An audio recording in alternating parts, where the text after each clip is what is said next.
vamos a hablar, mire, vamos a hablar un poquito de esta norma ISO 37002, que es relativamente nueva, que es para sistema de gestión de denuncias. ¿Ok? Eh, y voy a comenzar contándoles una pequeña historia. Nosotros, ustedes saben que soy peruano, y en Perú nosotros tuvimos una, a ver, que me manden saludos los de Perú, a ver, que escriban en el chat quiénes son mis amigos peruanos que están por acá. Bueno, en Perú nosotros tuvimos un régimen eh, de dictadura civil, corrupto, ¿no? Bueno, todas las dictaduras han sido corruptas, no recuerdo una no recuerdo una dictadura que no haya sido corrupta, ¿no? Que fue, digamos, la etapa Fujimori-Montesinos, ¿no? Entonces, Fujimori tiene para mí dos partes, Fujimori 1, Fujimori 2. Fujimori 1 es el que se caracterizó porque entró a gobernar a un país que estaba destruido, lo arregló, hay que reconocerlo, lo arregló, puso en el gobierno gente técnica, gente muy buena, ¿no? Eh, y estabilizó la economía, derrotó al terrorismo, ¿no? Y esa fue, digamos, ese es Fujimori 1, ¿no? Pero Fujimori 1 abusó un poco del poder, disolvió el Congreso y dio origen a Fujimori 2.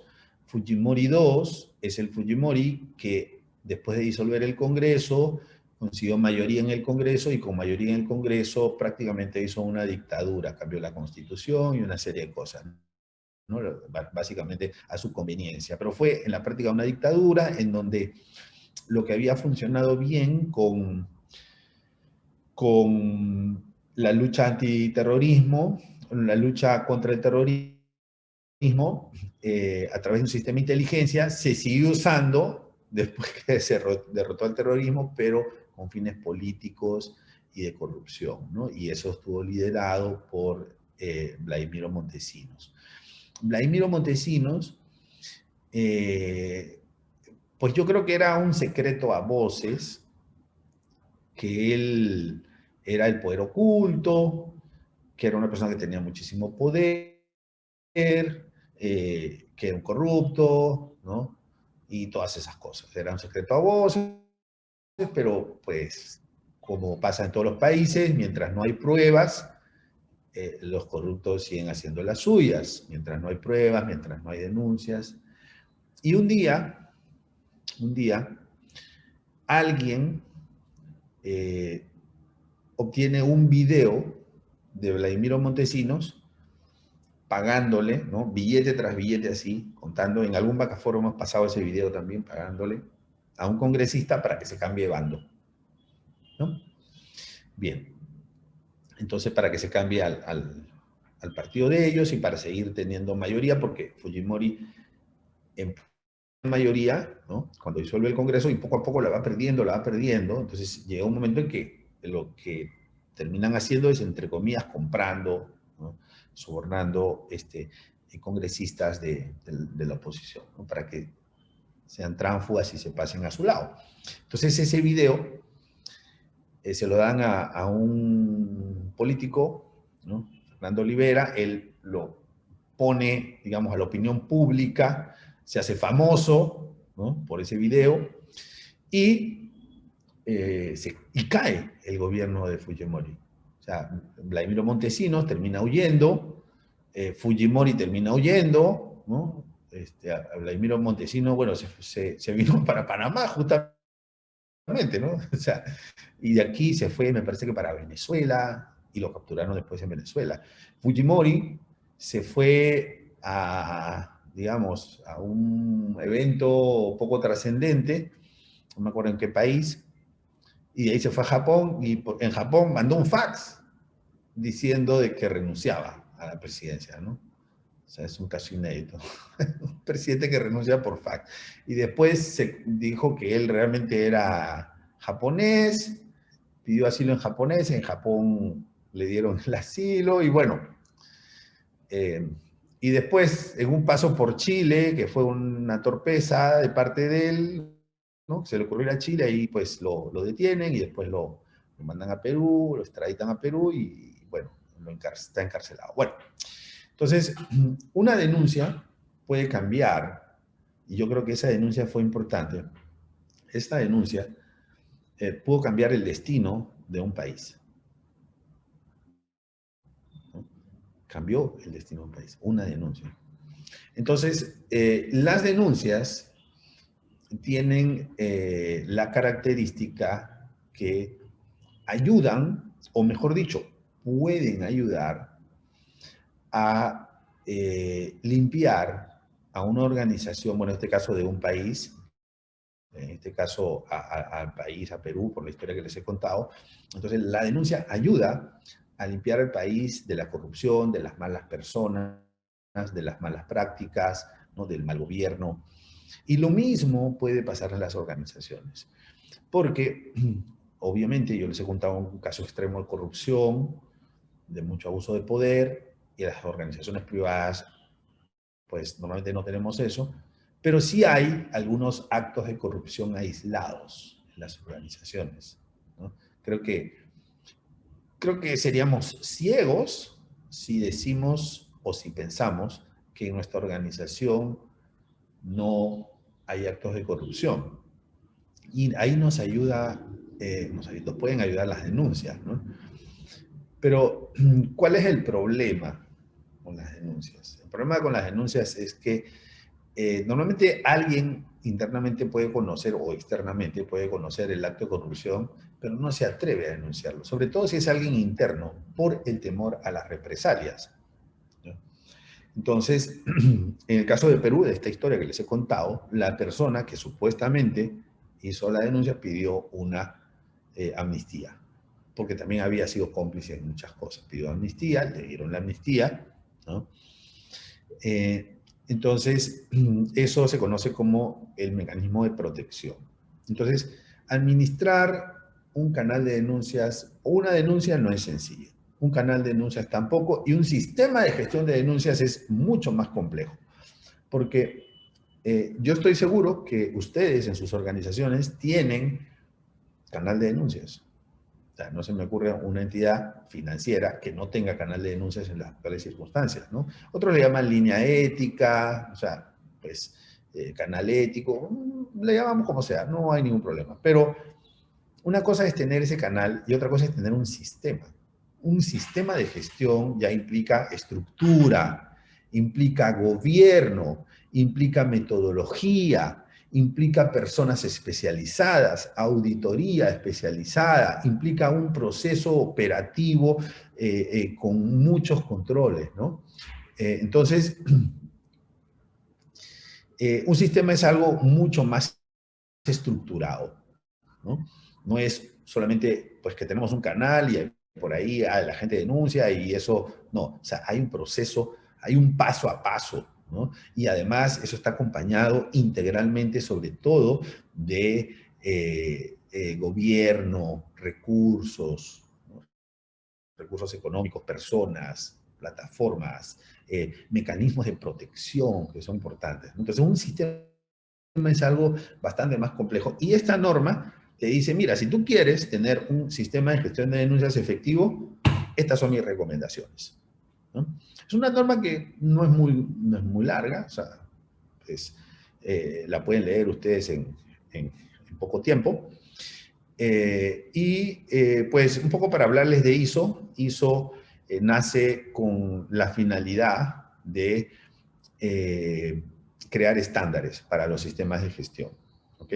ISO tiene su base en Ginebra, pero donde tiene más movimiento es en las oficinas descentralizadas que se llaman oficinas de normalización y que tienen en casi todos los países, ¿no? Son como filiales, como sucursales, ¿okay? Es una organización mundial y todas las normas ISO tienen la característica de validez universal, es decir, son válidas para cualquier país, cualquier tipo de empresa, no son normas muy genéricas, ¿no? Entonces, no tenemos una norma ISO para entidades financieras, no.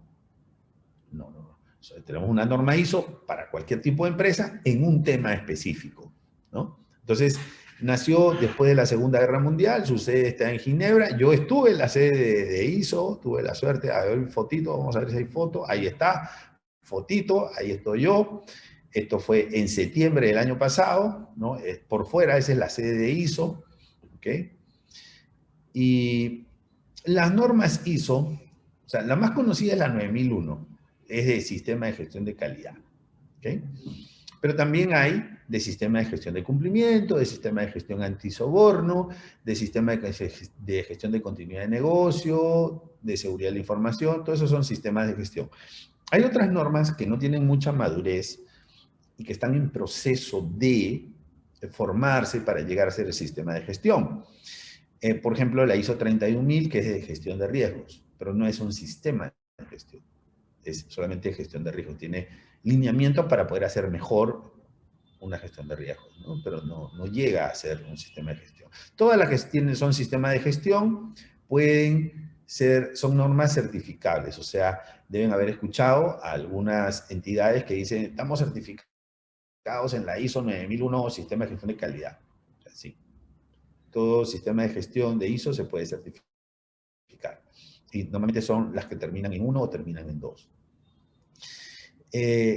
También está la norma ISO 37000. Yo creo que deberíamos hacer un bancaforo de la ISO 37000, que es el gobierno en las organizaciones. ¿Cuáles son las recomendaciones de ISO para hacer un gobierno efectivo y eficiente en las organizaciones, ¿no?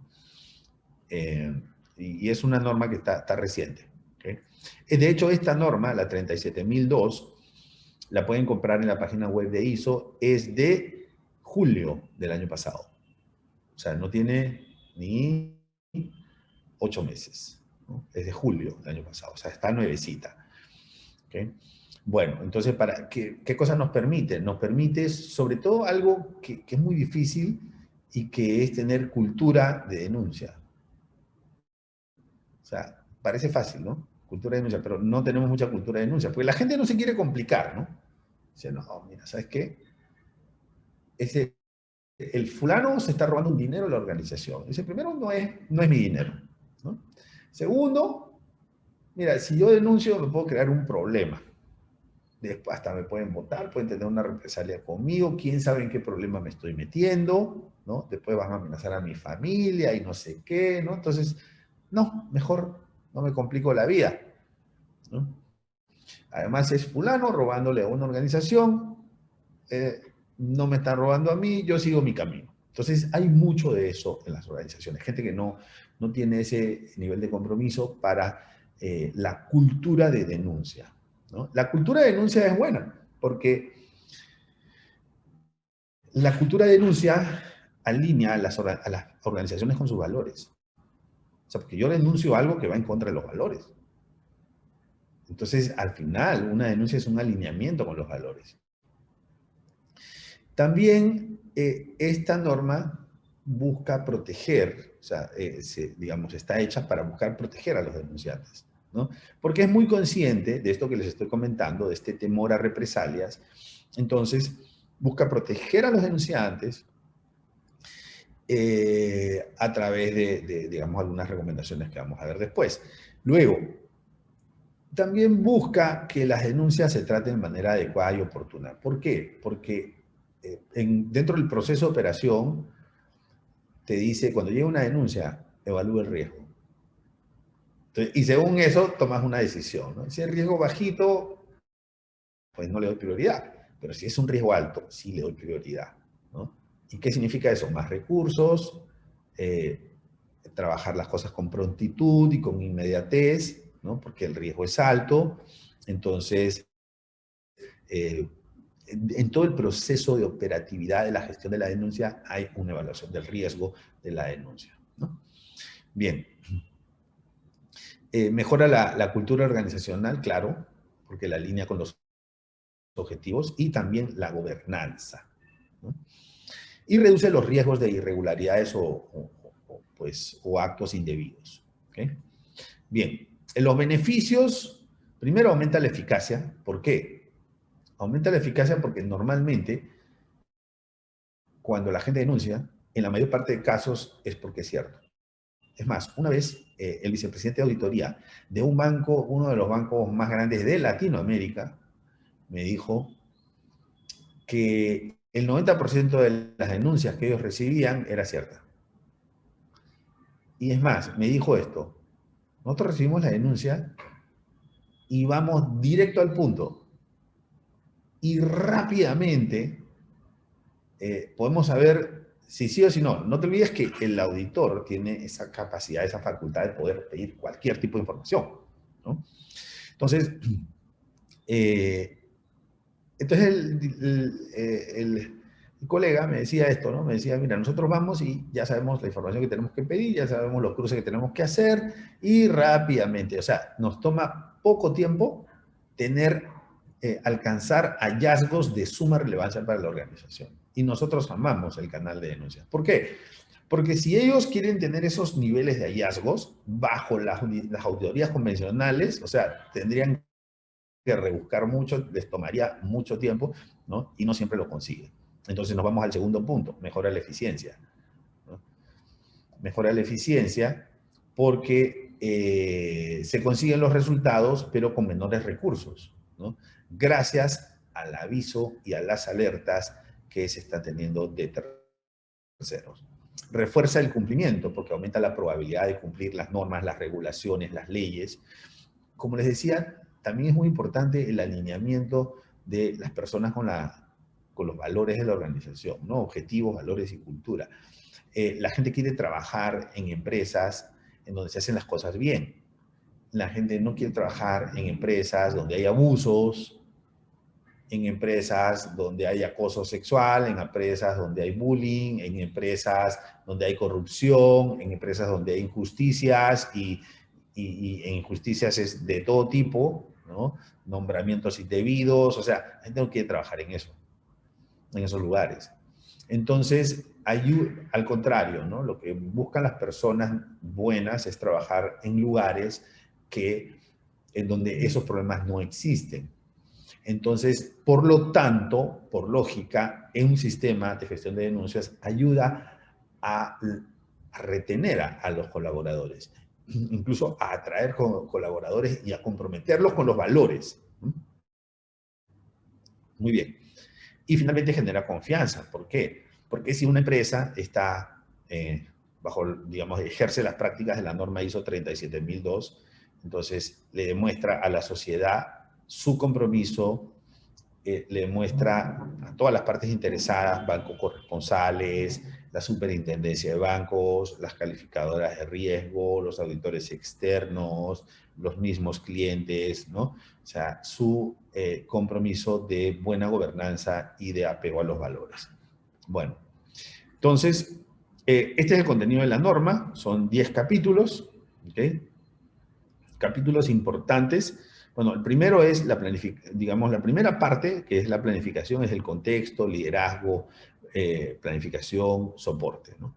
Ahí, digamos, esa es la planificación. Después está la operación, ¿no? O sea, todos esos capítulos son como los previos.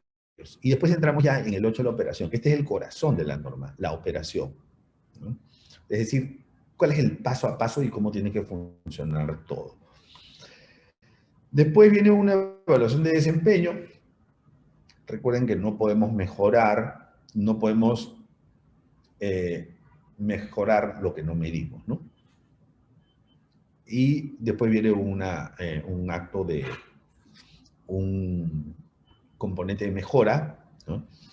En donde se analizan cuáles son todas las oportunidades para poder desarrollar e implementar y que nos puede llevar a una mejora en este sistema de gestión de denuncias. Entonces, el sistema de gestión de denuncias tiene 3 pilares. O sea, hay 3 características fundamentales que tiene que tener un sistema de gestión de denuncias. La primera característica es esta. Vamos a ponerla por aquí. Esta es la primera característica. Confianza. Un sistema de gestión de denuncias tiene que generar confianza. Necesariamente tiene que generar confianza. Si no genera confianza, entonces nosotros pues no vamos a poder desarrollar adecuadamente este sistema de gestión. No va a funcionar. No va a funcionar. Si no hay confianza, no va a funcionar. Entonces, todo lo que haga este sistema en sus procesos, en la elección de las personas, en la comunicación de este sistema a los colaboradores, en su sistema de gobierno, en su plataforma tecnológica, todo tiene que generar confianza. Entonces, ese es el principio fundamental. Todo lo que hagamos tiene que generar confianza. Porque necesitamos que la gente crea en este sistema de gestión. Si no inspira confianza, esto no va a funcionar. ¿Okay? Muy bien. Entonces, esa es la primera condición. La segunda condición, ¿está? Por aquí, es esta. La segunda característica, ¿no? La imparcialidad. ¿No? Está relacionado, ¿no? Porque si hay parcialidad, va a haber desconfianza. Pero la gente quiere que esto funcione con imparcialidad, ¿no? ¿Por qué? Porque hay un temor normal, aunque no sea cierto, aunque no se llegue a dar, hay un temor normal de que si la persona la persona que está siendo denunciada tiene un alto cargo dentro de la organización, va a ser tratada, ¿no?, con guantes de seda. Es un temor, ¿no? Puede ser pura percepción. Entonces, hay que demostrar la imparcialidad. ¿En qué momento? En el momento de tomar las decisiones, en el momento de las sanciones, en todo momento, en toda etapa, siempre la imparcialidad debe ser un principio que acompaña el sistema de gestión de denuncias. Y la tercera cosa que es fundamental, incluso yo diría que hasta podría ser el número 1, ¿no?, porque aunque estas no están en orden de importancia, es la protección. Es normal que haya un temor a represalias, sobre todo para colaboradores, o sea, para personal interno, ¿no? Pero también puede ser para un proveedor. O sea, porque el proveedor si es consciente de, por ejemplo, ¿no?, un proveedor que el encargado de compras le pide una coima. Entonces el proveedor podría decir, bueno, pues la verdad que si lo denuncio, de repente ya no me van a contratar. Van a tomar represalias contra mí, porque el encargado de compras tiene sus amigos, o él va a decidir, ¿no?, lo va a negar todo y ya no me van a llamar. Entonces, puede ser un externo, puede ser un interno también, ¿no? Sobre todo, la experiencia me ha enseñado que muchas de las personas que saben de los actos indebidos son asistentes administrativas, secretarias, ¿no?, secretarias, asistentes personales, es decir, personas que normalmente tienen un cargo de confianza, pero que no tienen digamos, un rango de mucha importancia, ¿no? Entonces son personas que muchas veces no denuncian, a pesar de que lo saben, pero no denuncian, porque suelen decir que la soga se rompe por el lado más débil. Hay un temor a represalias. Entonces, en la estructuración de un sistema de gestión de denuncias, un elemento clave y fundamental es la protección a los denunciantes. O sea, eso es fundamental, ¿no? Bien. Entonces, este sistema de gestión está basado en un modelo muy clásico, justamente de origen japonés después de la Segunda Guerra Mundial, que ayudó mucho a los modelos de calidad total, ¿no? Y este es el modelo Plan, Do, Check, Act. O sea, planifica, haz, revisa, mejora, ¿no? Los pasos a seguir para poder implementar un sistema de gestión de denuncias son los siguientes. Primero, ¿no?, vamos a poner por acá, primero, ¿no?, el entendimiento de la organización y del contexto. Si yo no entiendo la organización, no voy a poder implementar un sistema de gestión. Segundo, determinar el alcance, con o sin subsidiarias, por ejemplo, ¿no? Tercero, entendimiento de las necesidades y expectativas de las partes interesadas, ¿no? O sea, identificación de partes interesadas y entendimiento de sus necesidades y expectativas, eso es. Cuarto, viene la planificación, ¿no? Pero realmente empieza por acá, ¿no? Vamos a poner D1, este es D1, liderazgo, D2, soporte. O sea, todo empieza con el liderazgo. Es muy importante el soporte de la junta directiva. Este es tremendamente importante, ¿no? El sponsoreo de la junta directiva. Luego, otro punto importante es el soporte o el apoyo que se les da. Básicamente recursos, ¿no? Recursos, personas, estructura, jerarquía también, o sea, empoderamiento. Entonces, estos son como dos elementos importantes. Y después vienen las acciones para identificar riesgos, oportunidades y la planificación operativa. Y después viene, este es el corazón de la norma, el do, porque es la operación. O sea, ¿cuál es el paso a paso una vez que se reciben las denuncias, ¿no? Entonces, se reciben las denuncias, se evalúan, se pues realizan las investigaciones, se saca una conclusión. Esta es una parte sumamente importante, yo diría que es el corazón de la parte E, ¿no? Después tenemos la parte F, que es la revisión, en donde se hacen revisiones internas, revisiones externas.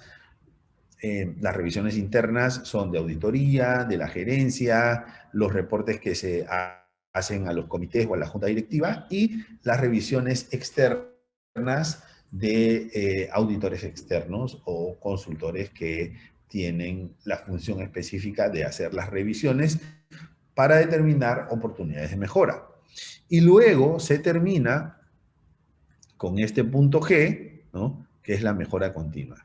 ¿Qué cosas podemos hacer para mejorar? Obviamente, en un análisis costo-beneficio y con unas prioridades, porque muchas de las cosas que se pueden hacer, pues, no escapan de la prioridad o escapan del presupuesto, ¿no?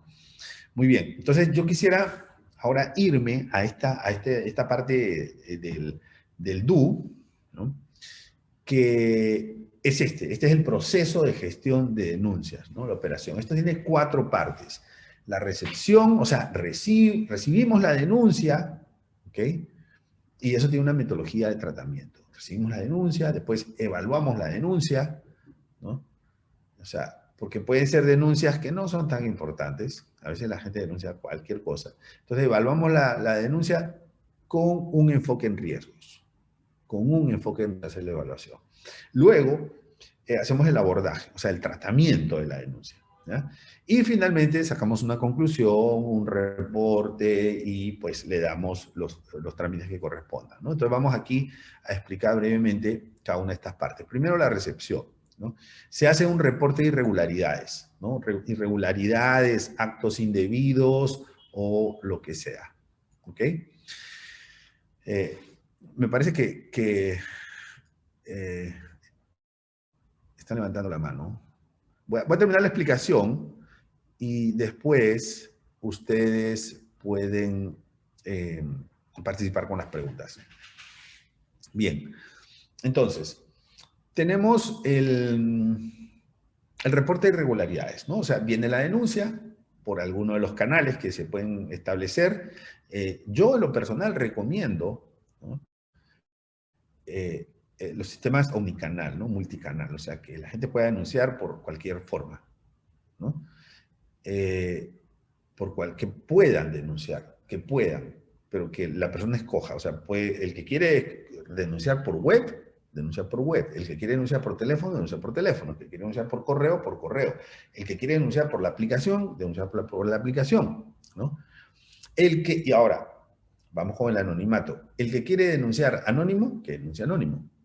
El que quiere denunciar no anónimo, nominativo, que denuncie el nominativo. El que quiere denunciar confidencial, que es decir, que él dice quién es, pero no quiere que otros sepan, pues que ponga esa opción, y el sistema tiene que tener esa flexibilidad para que el denunciante se sienta cómodo con la opción que está tomando. Eso es lo importante, ¿no? Bien. Y si no tenemos información, tenemos que asumir que hay que protegerlo y que nos vamos a un mecanismo de denuncia anónimo. Bueno, entonces viene la recepción, la persona hace la denuncia, ¿no? Fundamental que se le dé un ticket de atención. Un ticket de atención se le tiene que dar, ¿no? Ese es el recibo, referencia. La norma, pues yo copio textual, nada más que le he hecho una traducción, pero la norma está en inglés solamente. Entonces, se le tiene que dar un ticket de atención, ¿no? O sea, un recibo, ¿no? Hemos recibido su denuncia, pa. Eso es lo que te dicen las buenas prácticas. Hemos recibido su denuncia con número tal, estamos iniciando una investigación. O sea, ¿por qué? Porque recuerden que la norma nos dice que aquí es fundamental generar confianza. Necesitamos generar confianza. Si nosotros no generamos confianza, nuestro sistema tiene bajas posibilidades de éxito.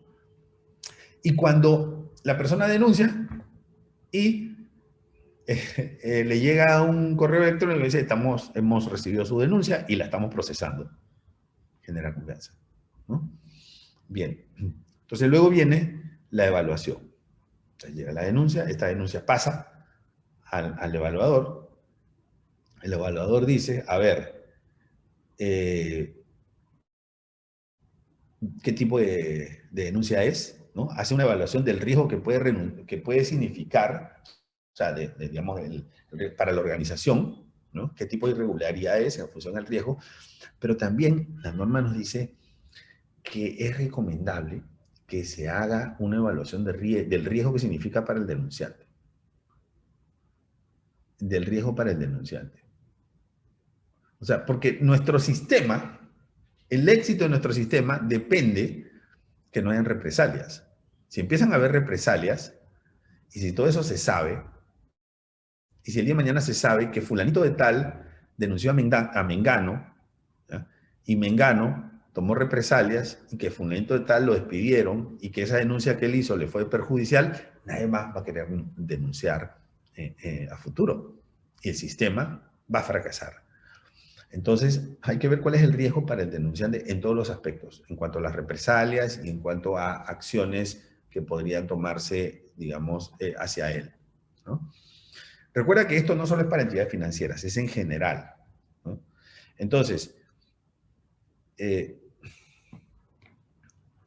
cuando estaba de prófugo el Chapo, el Chapo, el narcotraficante mexicano, qué difícil hubiese sido para y pues ustedes saben que había una jugosa recompensa, pero qué difícil hubiese sido para alguien, ¿no?, denunciar al Chapo, ¿no? Imagínate que tú te enteras que en el edificio del costado o en el apartamento del costado donde tú vives, ahí está el Chapo, ¿no? Y hay una recompensa, no sé, de $1 millón, por decir algo. Entonces, ¿lo denuncias o no lo denuncias? Te das cuenta que es difícil, ¿no? O sea, ¿por qué? Porque hay un riesgo para el denunciante, ¿no? Ah, bueno, entonces la persona se entera y denuncia, ¿no? Sí, que va a denunciar al Chapo, ¿no? Y esa persona está corriendo peligro. Está corriendo peligro porque puede haber una venganza, ¿no? Entonces el $1 millón ya no le sirve, pues si es que hay una venganza que termina en fatalidad, ¿no?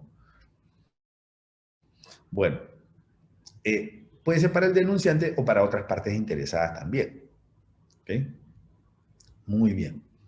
Entonces, se hace esa evaluación y en función a eso se determinan recursos, se determinan prioridades, ¿no? Se determinan mecanismos de protección y también se le vuelve a comunicar, aquí ustedes van a ver 4 flechas en el lado derecho, porque esta es la segunda comunicación que tiene que ir al denunciante. La primera es hemos recibido su denuncia, la segunda estamos procesando su denuncia. Y tiene que haber una retroalimentación que le dé, esto lo dice la norma, que le dé la posibilidad al denunciante de seguir participando, por lo menos anónimamente. Entonces, los formularios tienen que tener la opción en donde le decimos a la persona, ¿usted quiere agregar alguna prueba, algún video, algún documento, una foto? Quiere agregar una prueba de manera anónima, ¿no? Usted quisiera, si quisiera ampliar, quisiera que lo contactemos de manera anónima o quisiera que lo contactemos de manera confidencial, ¿no? La diferencia es que confidencial, sabemos quiénes somos, pero lo mantenemos en secreto. Entonces, que la persona decida, ¿no? Bien, porque eso puede alimentar, también puede, de repente la persona está denunciando y tiene pruebas. Y entonces en ese proceso de retroalimentación y de ida y vuelta y de conversación, podemos recibir esas pruebas, ¿no? Bien, entonces la tercera parte ya es el abordaje, ¿no? Ya es la investigación en sí misma, ¿no? Se toman las medidas de protección que pudieran ser necesarias, ¿no? Y se toman en cuenta varios elementos, ¿no? O sea, recursos humanos, las políticas, pues reglamentos, ¿no? Impedimentos, cosas que podemos hacer, cosas que no podemos hacer, ¿no? Nuestros manuales, qué es lo que dicen, nuestros procedimientos, qué es lo que dicen, por un lado, ¿no? Por otro lado, nuestro código de ética, nuestros procesos de compliance, eso como punto de partida. En adición, ¿no? eh, medidas de prevención y de contención de daño, y también con relación al denunciante, intervención y remediación. O sea, la norma contempla la posibilidad de que pueda haber algún daño al denunciante y la norma dice que si ese fuera el caso, tiene que haber algún tipo de remediación, compensación al denunciante. O sea, esa es la recomendación de la norma y que los manuales tienen que contemplar una remediación, ¿no? Una compensación de daño, si es que fuera el caso. ¿Okay? También si hubiera algún tipo de proceso externo, ¿no? Pues a esto se le hace un monitoreo y seguimiento y se termina la investigación con recomendaciones y decisiones. Normalmente estas recomendaciones y decisiones implican reportes que van a la alta gerencia o que van, dependiendo de la gravedad, ¿no? Puede ir al comité, puede ir a la junta directiva. También terminan en aprendizaje organizacional, ¿no? Que sirven como casuística para que la organización siga aprendiendo y continúe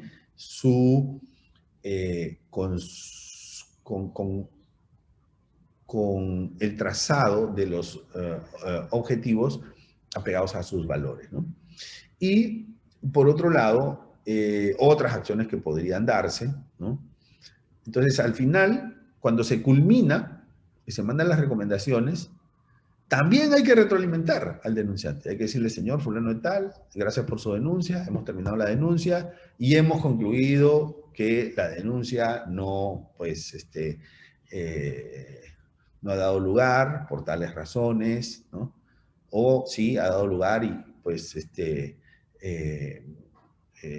estaremos anunciando, ¿no? Algunas medidas o, pues algo le tienes que decir. Porque de repente si tú le dices, no hemos encontrado ninguna razón para considerar válida la denuncia, la persona dice, pero yo tengo las pruebas, ¿no? Y eso puede ser una oportunidad. Muy bien. Conclusiones, ya para terminar. Un sistema de gestión es más que un canal de denuncias, ¿no? Es algo mucho más completo, mucho más armado, mucho más estructurado. Es una forma eficaz y eficiente de gestionar los riesgos. Los tres elementos fundamentales son confianza, imparcialidad y protección. Todo comienza por el apoyo de la junta directiva. Sin el apoyo de la junta directiva, esto no se les ocurre ponerlo en marcha. ¿Okay? El punto de partida en la sensibilización son los valores de la organización. O sea, eso es lo que hay que reforzar en el punto de partida y el sistema de gestión de denuncias tiene que estar apoyado en un programa de refuerzo de valores. ¿Okay? Capacitación y sensibilización, cuente con nosotros para eso, debe ser permanente y a todo nivel. Muy bien. Solamente decirles que, pues, como siempre, estoy muy agradecido con ustedes por su participación de todos los viernes.